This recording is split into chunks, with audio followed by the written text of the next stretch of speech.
அன்புக்குரிய சகோதர சகோதரிகளே, நம் ஆண்டவர் இயேசு கிறிஸ்துவின் நாமத்தில் உங்களை வாழ்த்துகிறோம். உங்களுக்காக நாங்கள் ஜெபிக்கிறோம். எப்படி இருக்கீங்க மாதா தொலைக்காட்சி நேயர்களே? உங்களை தொழில் எப்படி இருக்கிறது? உங்கள் குடும்பம் எப்படி இருக்கிறது? கணவன் மனைவி பிள்ளைங்க சந்தோஷமாக இருக்கீங்களா? அதிக பிள்ளைகளை பெற்றுக்கொள்ளுங்கள். திருச்சபைக்கு தேவை. அதிக பிள்ளைகளை குருக்களாக அல்லது அருட்சகோதரிகளை கொடுங்க.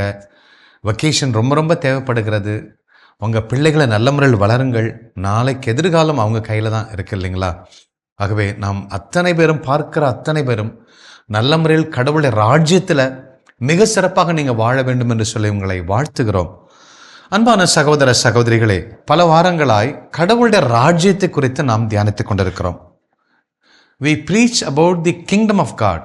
பரலோக ராஜ்யத்தினுடைய கொள்கைகள், கோட்பாடுகள், அதனுடைய கட்டமைப்பு எப்படி இருக்கிறது, அதில் கடவுள் நமக்கு ஏற்பாடு செய்து வைத்திருக்கிற ஆசீர்வாதங்கள் என்ன என்றெல்லாம் பார்த்தோம். அன்பான சகோதர சகோதரிகளே, இந்த பரலோக ராஜ்யம் அதை சொல்றதுக்கு ஆண்டவர் இயேசு கிறிஸ்துவின் பிறப்பை தொடக்க நூல் புஸ்தகம் 3வது அதிகாரம் 15வது இறைவசனத்தில் கடவுள் இப்படி சொல்றாரு. அப்போ ஆதாம் ஏவால பிசாசு ஏமாத்திருச்சு, தப்பு செஞ்சிட்டாங்க. இப்போ கடவுள் அவங்கள்ட்ட ஒரு ஜட்ஜ்மெண்ட்டை கொடுக்குறாரு. அப்போ ஆதாம் ஏவாளை திட்டுறாரு. ஆனால் பிசாசுகிட்ட தான் முதல்ல கிறிஸ்து பிறப்பை குறித்து சொல்றாரு. உன் வித்துக்கும் அவள் வித்துக்கும், அன்னை மரியாள் பிறக்க போகிற அந்த இயேசு கிறிஸ்து, என்னுடைய மகன் இயேசு கிறிஸ்து வித்துக்கும் பகையை உண்டாக்க போறேன். ஏசப்பா உன் தலையை நசுக்குவாரு, நீ அவருடைய காலை நசுக்குவ என்று சொல்லி கிறிஸ்து பிறப்பு விழாவை குறித்து தொடக்க நூல் புஸ்தகம் 3வது அதிகாரம் 15வது இறைவசனத்தில் சொல்லப்பட்டிருக்கிறது. ஆனால் இயேசு கிறிஸ்து வந்தது புதிய ஏற்பாட்டில் நற்செய்தியில் வாசிக்கிறோம்.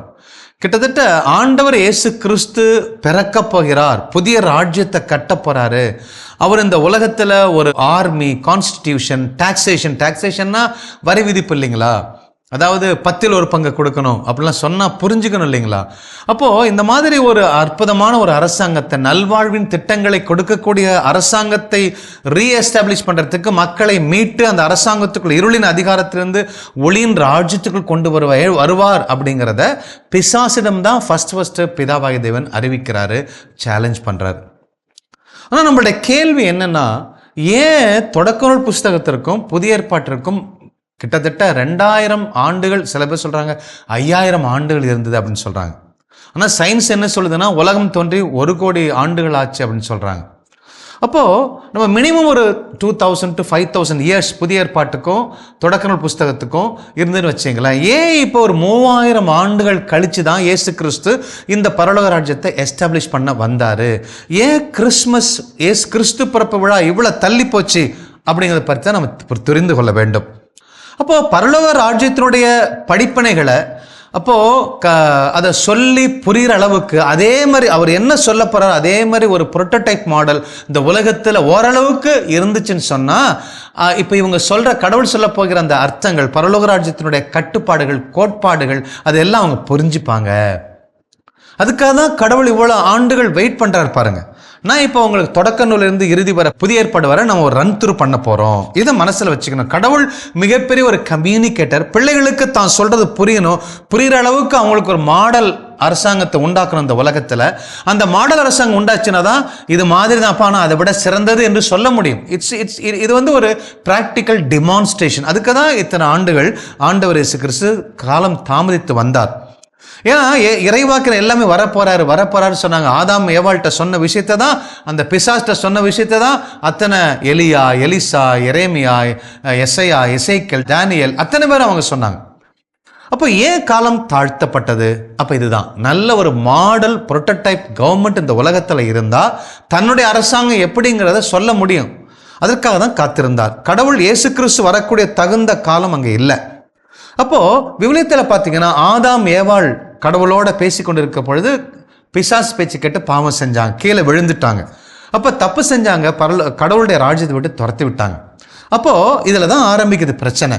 அப்போ ஆதாம் ஏவாளுடைய சந்ததியை பார்த்தீங்கன்னா, காயின் ஆபேல் 2 பேருமே பார்த்தீங்கன்னா, ஆபேல் ஆடு மேய்க்கிறவன், அவனை காயினை கொன்னு போட்டான். அப்போ சந்ததி பூரா மோசமான சந்ததியாக இருந்துச்சு. அப்போ கடவுள் தன்னுடைய ராஜ்யத்தை குறித்தோ முதல் வருகை குறித்தோ அங்கே சிந்திக்கிற அளவுக்கு அங்கே ஒன்றும் இல்லை பாருங்களேன். அன்பானவர்களே, ஆதாம் ஏவாளுடைய சந்ததியில தான் ஏனோக்கு பிறக்கிறார். ஏனோக்கு என்கிற ஒரு அருமையான மனுஷன் பிறக்கிறாரு, கடவுளோட நடக்கின்றார். அதுக்கப்புறம் அந்த சூழல் கூட பார்த்தீங்கன்னா பயங்கர பாவங்கள் நிறைந்த உலகமாக இருந்துச்சு. அப்போ அந்த சந்தில தான் நோவா என்கிற ஒரு நீதிமான் பிறக்கிறாரு. அப்போ பாவங்கள் பயங்கர மோசமாக இருந்தால்தான் தண்ணீரை விட்டு இந்த உலகத்தை அழித்தார் கடவுள். மிகப்பெரிய வெள்ளம் வந்துச்சு. அந்த வெள்ளத்தில் நோவா அவங்க மனைவி பிள்ளைங்களை கடவுள் காப்பாற்றுறாரு. ஒரு பேழையை செய்ய சொல்றாரு. அந்த பேழைக்குள்ள ஆடு மாடு மிருகங்கள் எல்லாத்திலையும் ஜோடி ஜோடியாக எடுத்து வச்சு அப்புறம் அந்த வெள்ளம் வருகிறது. உலகமே அழிஞ்சு போது ஒரு புதிய உலகத்தை உண்டாக்குறார் கடவுள். அந்த புதிய உலகத்தில் இந்த நோவா குடும்பம் வாழ்றாங்க. வாழ்ந்தாலும் நோவாவும் தப்பு பண்றாரு, நோவா பிள்ளைங்களும் தப்பு பண்றாங்க. அப்போ கடவுளுடைய கான்செப்டை, கடவுளுடைய விருப்பத்தை புரிஞ்சுக்கிற அளவுக்கு அந்த உலகத்துல சூழல் இல்லை.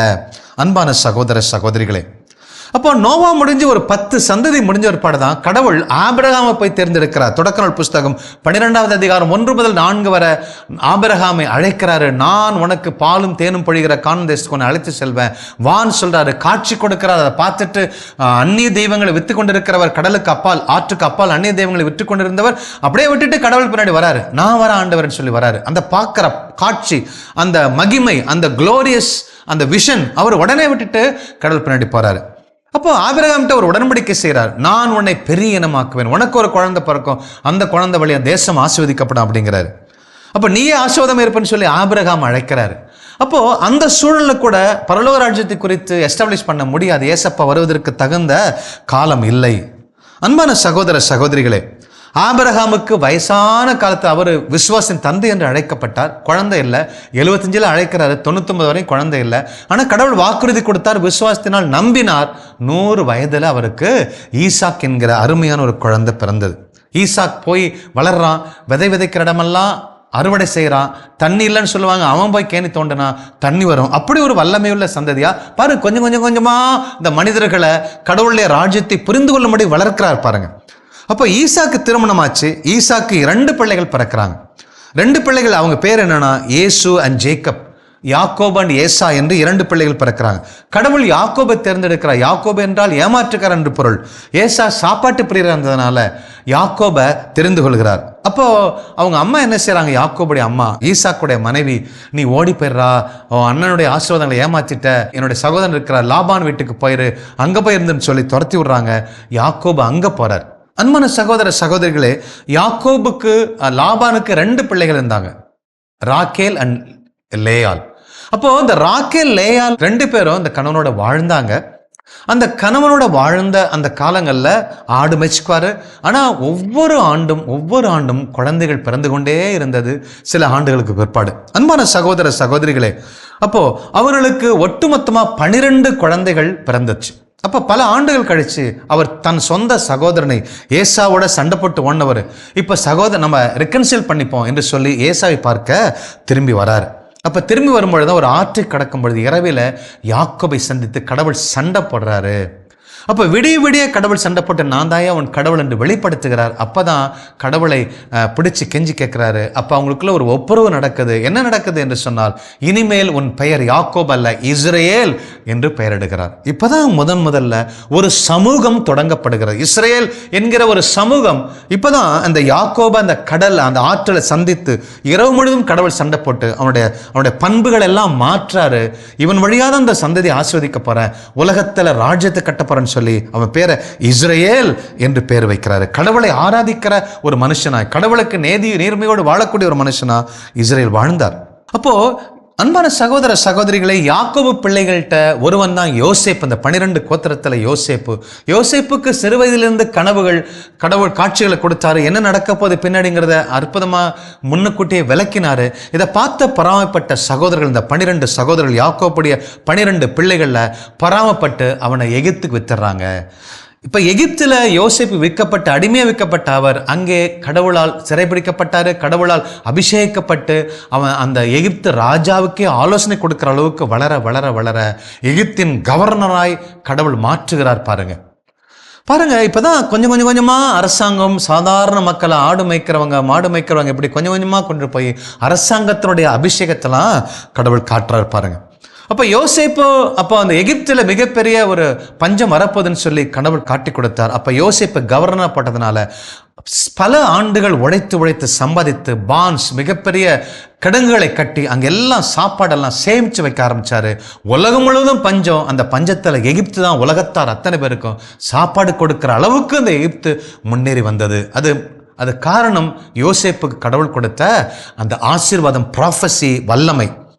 அன்பான சகோதர சகோதரிகளே, இப்போ உலகம் முழுவதும் பஞ்சமா இருக்கு. இந்த ஆபிரகாமுடைய சந்ததி, யாக்கோபுடைய பிள்ளைகள் 11 பேரும் இந்த கானான் தேசத்துல கஷ்டப்படுறாங்க. ஒரே பஞ்சம். போகவே இவங்க எல்லாம் என்ன செய்யறாங்கன்னா எகிப்துக்கு நடந்து போறாங்க. மொத்தம் 66 பேர், 11 பேருக்கு மனைவிகள் பிள்ளைங்களாம் சேர்த்து 66 பேர் எகிப்துக்கு நடையா போறாங்க. அங்கே எகிப்தில் யோசேப்பு அவருடைய மனைவி 2 பிள்ளைங்க 4 பேர் இருக்காங்க. இப்போ இந்த இஸ்ரேல் சந்ததின்னு பார்த்தீங்கன்னா 70 பேர் தான் எகிப்தில் இருக்கிறாங்க. இப்போ யோசேப்பு இருக்கிற வரை 100 ஆண்டுகள், முதல் 100 ஆண்டு யோசேப்புடைய நன்மைத்தனங்களை அறிந்து கொண்ட பார்வோன் அரசன் என்ன செய்யறாரு, 100 ஆண்டுகள் இந்த இஸ்ரேல் மக்களை நல்ல முறையில் பாதுகாக்கிறாங்க. நல்ல இடத்த, வளமையான இடத்த கொடுக்குறாங்க. அங்கே போய் அவங்க ஆடு மாடு மேய்க்கிறாங்க, பல்கி பெருகிறாங்க. 70 பேர் லட்சக்கணக்கில் பெருகிறாங்க. அப்போ இதை பார்த்துட்டு அப்பா எகிப்து நாட்டுக்கே பிரச்சனை வந்துடும் என்பதற்காக திரும்பி பிற்பாடு வந்த அரசர்கள் என்ன செய்யறாங்கன்னா அவங்களை அடிமைப்படுத்த ஆரம்பிக்கிறாங்க, நசுக்கிறாங்க, செங்கல் சூளையில வேலை செய்ய வைக்கிறாங்க. அப்போ வேலை அதிகமாக வாங்குறாங்க தவிர சம்பளத்தை கொடுக்க மாட்டாங்க, துன்பப்படுத்துறாங்க. எந்த அளவுக்கு அவர்களை துன்பப்படுத்தினாங்களோ அந்த அளவுக்கு இஸ்ரேலர்கள் பல்கி பெருகினாங்க, லட்சக்கணக்கில் பல்கி பெருகினாங்க. கிட்டத்தட்ட 300 ஆண்டுகளுக்கு 100 ஆண்டுகள் சந்தோஷம் வந்தாங்க. 250 300 ஆண்டுகள் ரொம்ப கஷ்டப்பட்டாங்க. எந்த அளவுக்கு எகிப்து ராஜா அவங்கள வதைத்தார்களோ, நசுக்கினார்களோ அந்த அளவுக்கு அவங்க பல்கி பெருகினாங்க, உடல் நலத்தில் பெருகினாங்க.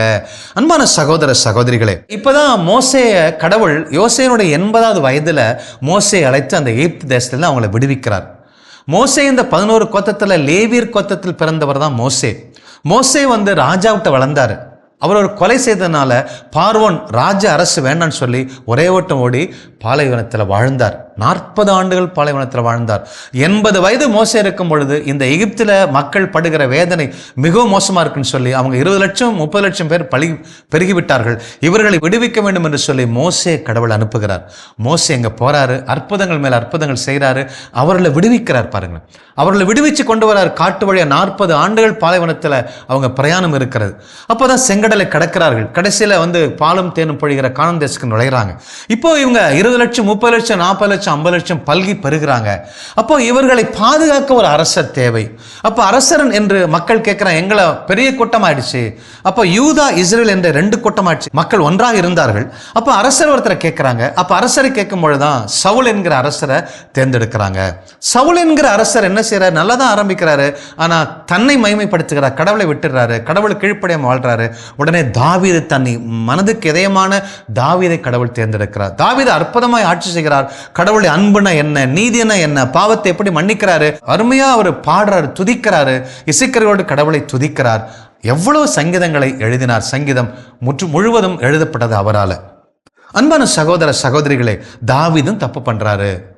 அப்ப தப்பு பண்ண உடனே தாவீதுக்கு பதிலாக சாலமோனை இறப்புக்கு சாலமோன் ஆட்சி வருகிறார். சாலமோன் அற்புதமாக கடவுள் ஞானத்தை கொண்டு நீதி வழங்குகிறார். அற்புதமாக தான் தொடங்கினார். ஆனால் அதிகபட்ச மனைவிகளை வைத்துக் கொண்டார். கடவுளுக்கு விரோதமான காரியங்களை செஞ்சாரு. ஐடல் வர்ஷிப் செஞ்சாங்க. அப்போ சாலமோன் கோயிலை கட்டினார், ஜெருசலேம் கட்டினாரு. ஆனாலும் சாலமோன் பீரியட்ல தான் இந்த இஸ்ரவேல் குணம் 2ஆக பிரிஞ்சது. யூதா இஸ்ரேல் என்று 2 பிரிவாக பிரிந்தது. அன்பான சகோதர சகோதரிகளே, இதுக்கு பிற்பாடுதான் பாருங்க 2 பேரும் பிரிஞ்சு 2 திசையில இந்த உலகத்தை ஆள ஆரம்பித்தார்கள். யூதா, the kingdom of Judah, the kingdom of Israel என்று அழைக்கப்பட்டது. மிகப்பெரிய ஒரு ராஜ்யமாய் மாறிச்சு. ஒன்னாயிருந்து ஒரே கடவுளை ஆராதித்தவர்கள் 2ஆக பிரிஞ்சாங்க. இப்பதான் அந்த கடவுளை ஆராதிக்க பலவிதமான முயற்சிகளை, உன்னை விட நான் கடவுளை ஆராதிப்பேன், என்னை விட நீ கடவுளை எப்படி ஆராதிக்கலாம் பார்க்கலான்னு சொல்லி பல்வேறு வழிமுறைகளை கொண்டு வந்தாங்க. பல்வேறு உருவங்களை செஞ்சாங்க, பல்வேறு தெய்வங்களை கொண்டு வந்துட்டாங்க, பல்வேறு ஐடல் வர்ஷிப்பை கொண்டு வந்தாங்க. இப்படியும் பண்ணலாம் அப்படியும் பண்ணலாம்னு சொல்லி இதில் தான் இந்த 2 யூதா இஸ்ரவேல் கோத்திரம் தான் உலகத்தில் அநேக சமயங்கள், அநேக பிரிவுகள், ஜாதிகள் உருவாகிறதுக்கு காரணமா போயிட்டாங்க இந்த இஸ்ரவேலர்கள். அன்பான சகோதர சகோதரிகளே, இவங்க ஆடின ஆட்டத்தை அடக்குவதற்கு கடவுள் 2 பகைவர்களை கொண்டு கொடுத்தார். கிங்டம் ஆஃப் இஸ்ரேல் அவர்களை அசீரியர்கள் ஆட்கொண்டு கான்கோர் பண்ணி அவங்கள அடிமைகளாக மாற்றிட்டாங்க. கிங்டம் ஆஃப் ஜூதாவை பாபிலோனியர்கள் ஆண்டு அவங்கள அடிமைகள் ஆகிட்டாங்க. ஆகவே ஒட்டுமொத்த யூதா இஸ்ரேல் ஜனங்கள் இப்போ பாபிலோனியருக்கும் அசீரியர்களுக்கும் அடிமைகளாக இருக்கிறாங்க. இந்த பாபிலோனியர்கிட்ட அடிமைத்தனமாக இருக்கும் பொழுதுதான் தானியல், சாத்ராக், மேஷக், ஆபேத்நேகோ அங்கே எக்ஸைல்ஸாக இருக்கிறாங்க, அடிமைகளாக இருக்கிறாங்க. ஆனால் அடிமைகளாக இருந்தாலும் அவங்க நேர்மையோடு உண்மையோடு கடவுளை ஆராய்த்து வாழ்ந்தார்கள். அப்போ இவர்களுக்கெல்லாம் ராஜ்யம், அரசாட்சி, ராஜ்யம், கட்டுப்பாடு இதெல்லாம் கொஞ்சம் கொஞ்சமாக கற்றுக் கொடுத்துட்டே வராரு பாருங்களேன். இப்போ இங்கே தானியல் கூட எவ்வளோ நேர்மையாக வாழ்ந்தவர். சிங்க குகைக்குள் போட்டாலும் சிங்கம் கடிக்கல. அப்போ தானியல் வழியாக கடவுள் செய்த அற்புதங்கள் ஏராளம். அப்போ தானியல் கூட ஆண்டவர் இயேசு கிறிஸ்து வருவார். சாத்ராக், மேஷக், ஆபேத்நேகோட நடந்தவர், அவங்களை காப்பாற்ற நடந்தவர் இயேசு கிறிஸ்து என்று எழுதப்பட்டிருக்கு தானியல்ல. அன்பான சகோதர சகோதரர், அதே தான் இயேசு கிறிஸ்து தானியலை பற்றி ரெஃபர் பண்றாரு. அப்ப தானியலு கூட பரலோக ராஜ்யம் வர இருக்கிறது, ஏசப்பா வரப்போகிறார் என்று சொல்லி தானியலும் அறிக்கையிட்டுக் கொண்டிருந்தார். பாபிலோனியர்கள் என்னாச்சுன்னா, பெர்சியன் என்கிற மிகப்பெரிய எம்பரர் அவங்கள அடக்கி ஆழ்ந்தாங்க. அப்ப பெர்சியன் என்ன பண்ணாங்கன்னா, இந்த இஸ்ரேல் ஜனங்கள் மேல இறக்கப்பட்டு, நீங்க போங்கப்பா, உங்க நாட்டுக்கு போங்க, நீங்க போய் ஜெருசலேம் ஆலயத்தை கட்டுங்க, நீங்க உங்க ஊர்ல இழந்ததெல்லாம் நீங்க கட்டிக்குங்கன்னு சொல்லி சொன்னாங்க. ஆனா பெர்சியர்களை கிரேக்கர்கள் ஆண்டாங்க. கிரேக்கர்கள் படையெடுத்து பெர்சியர்கள் ஒட்டு மொத்தமாக அழிச்சு போட்டாங்க. இப்போ கிரேக்கர்கள் தான் அந்த உலகத்தில் மிகப்பெரிய ஒரு பேரரசர்களாக இருந்தாங்க. த Greeks whose great traditions of philosophy influenced the entire Mediterranean world. அதாவது மத்திய தரைக்கடல் என்று சொல்லுவோம் இல்லையா, அந்த மத்திய தரைக்கடல் பகுதியில் இருக்கிற அத்தனை நாடுகளையும் அவங்களுடைய பிலாசபி, இவங்களுடைய தத்துவம், கருப்பா இருக்கிறவங்க முன்னாடி வரக்கூடாது, மூக்கு நீட்டா இருக்கவங்க தான் வரணும், இப்படி குண்டா இருக்கவங்க வரக்கூடாது, ஒல்லியா இருக்கு, இப்படி பல்வேறு தவறான கொள்கைகளை நாட்டில் நிரப்பினவங்க இந்த கிரேக்கர்கள். நல்ல கொள்கைகளும் இருந்துச்சு, அதே நேரத்தில் நல்ல அழகா இருக்கணும், நேர்மையா இருக்கணும், உடல் அழகுக்கு அதிகமாக முக்கியத்துவம் கொடுத்தாங்க. அவங்க நிறைய வாழ்க்கையினுடைய பிலாசபி, தத்துவம் இன்னைக்கு உலகத்திலே கிரேக்கர்கள் அவருடைய தத்துவம் தான் மேலானது. ஆனால் அந்த தத்துவத்தை கொண்டு அந்த உலகத்தை ஆட்டி படைச்சாங்க. அன்பான சகோதர சகோதரிகளே, இந்த கிரேக்கர்கள்ட்ட ட்ரெயின் ஆனவங்க தான் ரோமர்கள் என்ன பண்ணாங்கன்னா, கிரேக்கர்களை படையெடுத்து அவர்களை அழித்தார்கள். உலகம் முழுவதும் ரோம பேரரசு தான் இந்த உலகத்தை ஆண்டு கொண்டிருந்தது. ரோமன் பேரரசு என்ன செஞ்சாங்கன்னா, கடவுள் எதிர்பார்த்த அந்த மாடல், புரோட்டோடைப், விஷுவல் இல்லஸ்ட்ரேஷன் கொடுக்கிற அளவுக்கு, புரிந்து கொள்கிற அளவுக்கு தன்னுடைய ராஜ்யத்தை ஓரளவுக்கு இந்த உலகத்துக்கு மக்களுக்கு காட்டினவர்கள் ரோமியர்கள். ரோமன் எம்பரர் அப்படின்னா மிகப்பெரிய, எல்லாருமே பயப்படுவாங்க. உலகம் முழுவதும் ஆண்ட ரோமன் எம்பரர்ஸ் அவங்க என்ன பண்ணுவாங்கன்னா, இந்த உலகத்தை ஒரு நாட்டை போய் ஆண்டு அந்த நாட்டில் இருக்கிறவங்களாம் அடிமைகளாக கொண்டுட்டு வர மாட்டாங்க. பாபிலோனியர்கள், அசீரியர்கள் செஞ்சது போல அந்த நாட்டில் இவங்க என்ன பண்ணுவாங்கன்னா, ஒரு கவர்னரை அப்பாயின்ட் பண்ணுவாங்க.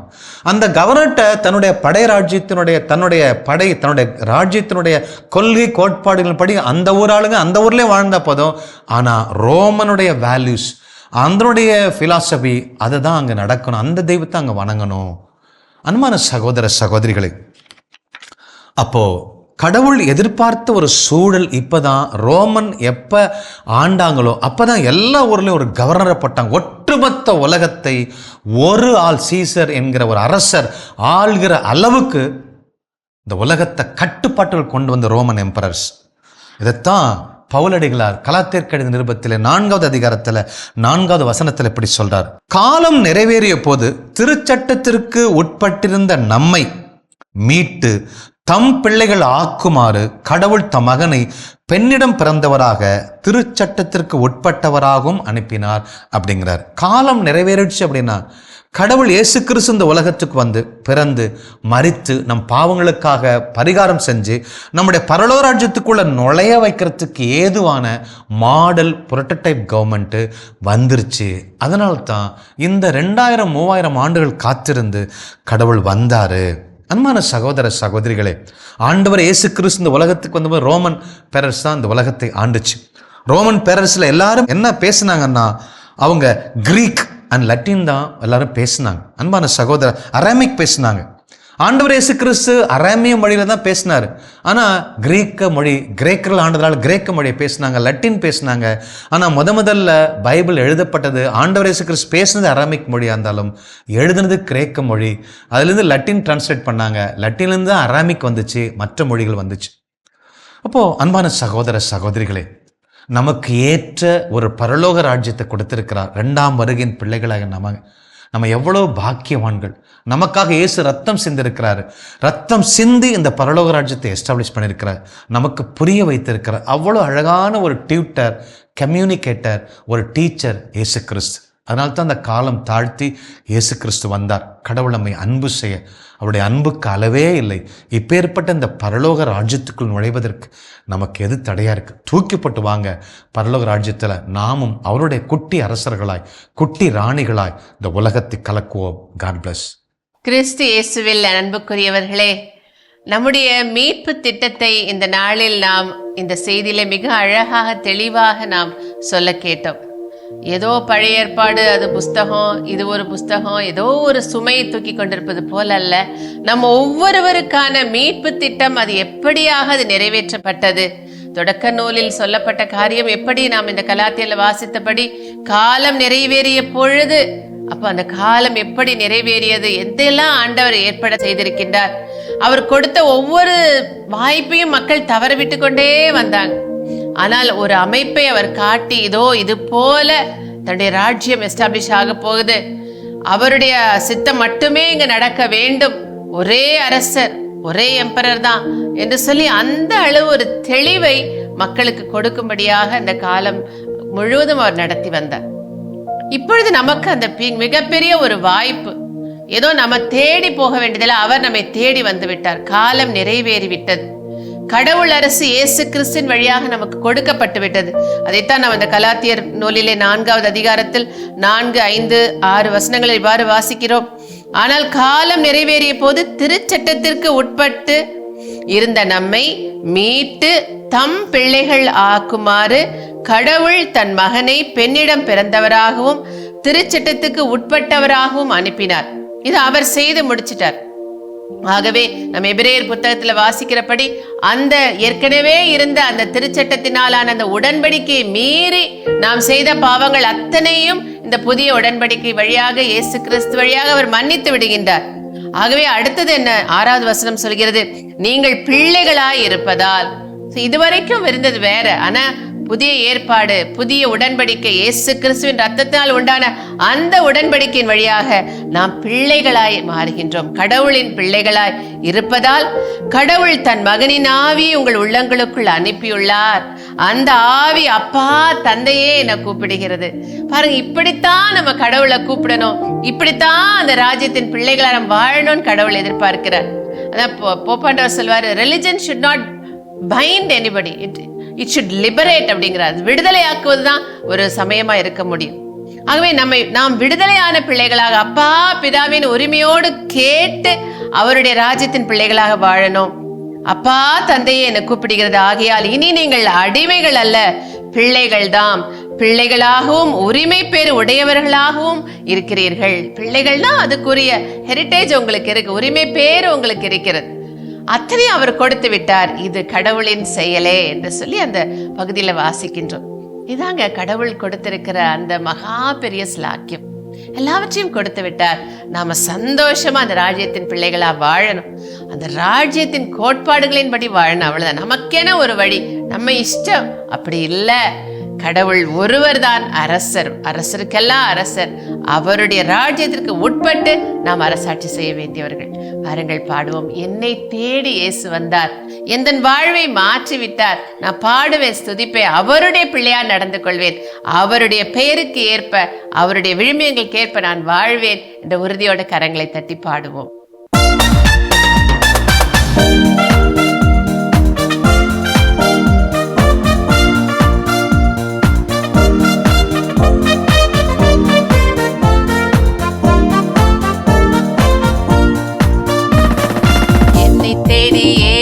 வந்தார், எந்தன் வாழ்வை மாற்றி விட்டார். என்னை தேடி இயேசு வந்தார், எந்தன் வாழ்வை மாற்றி விட்டார். அல்லேலூயா நான் பாடுவேன், அல்லேலூயா நான் பாடுவேன், ஆடி பாடி துதித்திடுவேன், நான் ஆடி பாடி துதித்திடுவேன். தேடி இயேசு வந்தார், எந்தன் வாழ்வை மாற்றி விட்டார். இரத்தத்தால் கழுவப்பட்டு சொந்த பிள்ளைகளாய் மாறி இருக்கிறோம். கடவுளுடைய அத்தனை ஆசீர்வாதங்களும் உரிமை பேரும் நமக்கு உண்டு. அவருடைய மகன், அவருடைய மகள், கிறிஸ்து அவன், கிறிஸ்து அவளாக மாறி இருக்கிறோம். என்ன ஒரு ஸ்லாக்கியம்! சந்தோஷமாய் பாடுவோம்.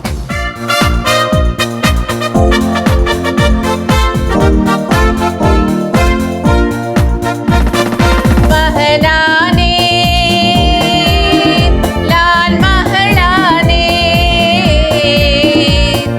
மகளானே நான் மகளானே, அப்பா பிதாவே என்றழைக்கும், அப்பா பிதாவே என்றழைக்கும் உரிமை எனக்கு தந்தார், உரிமை எனக்கு தந்தார். என்னை தேடி இயேசு வந்தார், இந்த வாழ்வை மாற்றி விட்டார். எப்படியாக அவரை போல வாழ முடியும்? அவருடைய பரிசுத்த ஆவியை பெற்றுக் கொண்டதுனால நிச்சயமாய் நம்மாலும் மறு கிறிஸ்துவாய் வாழ முடியும். உறுதியோடு பாடுவோம்.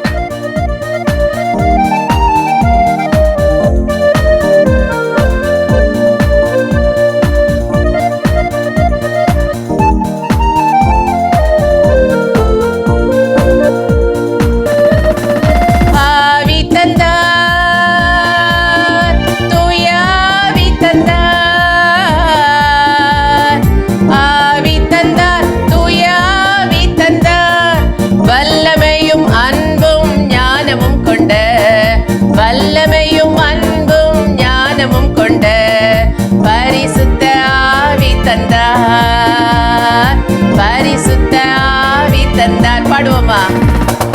என்னை தேடி இயேசு வந்தார், எந்தன் வாழ்வை மாற்றி விட்டார். உறுதியோடு சொல்வோம். என்னை தேடி இயேசு வந்தார், எந்தன் வாழ்வை மாற்றி விட்டார். ஆமென் ஆண்டவரே.